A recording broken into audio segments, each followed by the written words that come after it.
आज धनतेरस का दिन है और मुझे लगता है आज के दिन दिल्ली वालों को ये बताना बड़ा जरूरी है कि किस तरह से एमसीडी बैंक करप्ट हुई, किस तरह से एमसीडी के पास आज सैलरी देने के भी पैसे नहीं है, किस तरह से एमसीडी के पास आज बेसिक चीजें जो उनकी ड्यूटी है, दिल्ली की जनता जो टैक्स देती है वो सारी चीजें डिस्चार्ज करने की जो जिम्मेदारी उनको दिल्ली की जनता ने दी है वो करने के पैसे उनके पास नहीं है।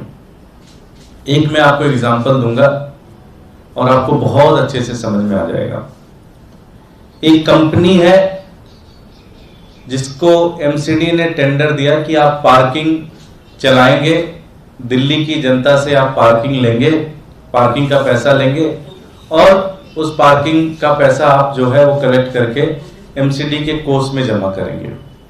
एक कंपनी है, उसको पार्किंग मिला, पार्किंग चलाने का काम उसने शुरू किया। ये बात अलग है कि पार्किंग 20 रुपए लगना चाहिए था, लेकिन उन्होंने 40 रुपए, 50 रुपए, 60 रुपए जनता से लिया। लेने के बाद उन्होंने वो पैसा एमसीडी के अकाउंट में नहीं जमा कराया। मामला चला गया कोर्ट। कोर्ट ने कहा कि फला फला फला डेट तक आप पैसे जमा करा दो, अगर ये कंपनी जमा नहीं करती तो एमसीडी इसको ब्लैक लिस्ट कर सकती है। उन्होंने उस डेट तक पैसे नहीं जमा कराए, एमसीडी ने उसको उठा के ब्लैक लिस्ट कर दिया, उनका लाइसेंस कैंसिल कर दिया। बात यहीं पे खत्म हो जानी चाहिए थी। एक तो यह है कि एमसीडी का 1.5-2 करोड़ रुपए तो डूब गया इसमें, क्योंकि उसने दिया ही नहीं। सेम लोगों ने जो उस कंपनी के ब्लैक लिस्टेड लोग थे, सेम लोगों ने एक दूसरी कंपनी बनाई और दूसरी कंपनी टेंडर ले ली। सेम लोगों ने एक तीसरी कंपनी बनाई, तीसरी टेंडर ले ली। और इस तरह से अब ये कंपनियां भी पैसे नहीं दे रही हैं, ये कोर्ट में भी जाएंगी, ये कंपनियां भी ब्लैक लिस्ट हो जाएंगी। मतलब एमसीडी का सारा पैसा बर्बाद हो गया।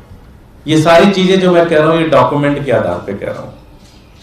कोर्ट ने 2022 में अभी जस्ट एक मामला है, उसमें उन्होंने ऑर्डर दिया। ऑर्डर देके बोला कि 2022 तक इंस्टॉलमेंट की डेट बताई कि फला डेट को इतना पैसा, फला डेट को इतना पैसा, फला डेट को इतना पैसा देना। फिर वो पैसा दे नहीं पाए तो उन्होंने एमसीडी ने उस कंपनी की लाइसेंस कैंसिल कर दी और कंपनी की लाइसेंस खत्म करने के बाद उस कंपनी ने इतनी सारी नई कंपनियां बना दी और उनको नए टेंडर मिल गए। ये सारी कंपनियां उनकी हैं और आज लगभग, पहले जहां 1.5 करोड़ के ड्यूज थे आज लगभग 6 करोड़ के ड्यूज हो गए। अब ये कंपनियां भी धीरे धीरे ब्लैकलिस्ट हो जाएंगी और पूरा का पूरा पैसा जो है ये बर्बाद हो जाएगा। पूरा का पूरा पैसा एमसीडी का चला गया। अब मैं आपसे पूछना चाहता हूं, आपने सारी स्टोरी सुनी, भारतीय जनता पार्टी एमसीडी में पिछले 15 सालों से है।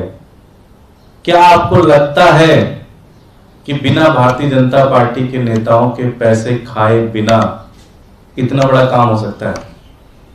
मैं आपसे पूछना चाहता हूं, क्या बिना भारतीय जनता पार्टी के बड़े नेताओं ने, ऐसा नहीं कि काउंसलर के बस की नहीं है, बड़े नेता मेयर के लेवल पे, उसके ऊपर के लेवल पे जो डिसीजन मेकर हैं, क्या उनकी सहमति और उनकी मिली भगत के बगैर क्या इतना बड़ा काम हो सकता है? नहीं हो सकता। ये बहुत बड़ा भ्रष्टाचार। और इस तरह से आम आदमी पार्टी, आपको पिछले 3 दिनों में हमने बताया कि लगभग 30 करोड़ से ज्यादा का भ्रष्टाचार किया।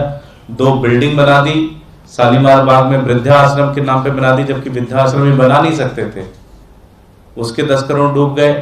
नरेला में इन्होंने नर्सिंग स्कूल खोल दिया जिसकी जरूरत नहीं थी और आज तक चला ही नहीं, खंडहर बन गया, दीवार खड़ा कर दिया, 10 करोड़ ले गए। और इस तरह की कंपनियां, ये सारी की सारी जो डिटेल हैं, ये कंपनियां मैं आपको दे भी रहा हूं, ये सारी डिटेल भी दे रहा हूं, कोर्ट के ऑर्डर भी दे रहा हूं। ये सारी की सारी कंपनियां हैं, ये सारे की सारी कंपनियां इस तरह से मिलके एमसीडी का चूना लगा रही है और भारतीय जनता पार्टी के नेताओं के साथ मिलकर चूना लगा रही है।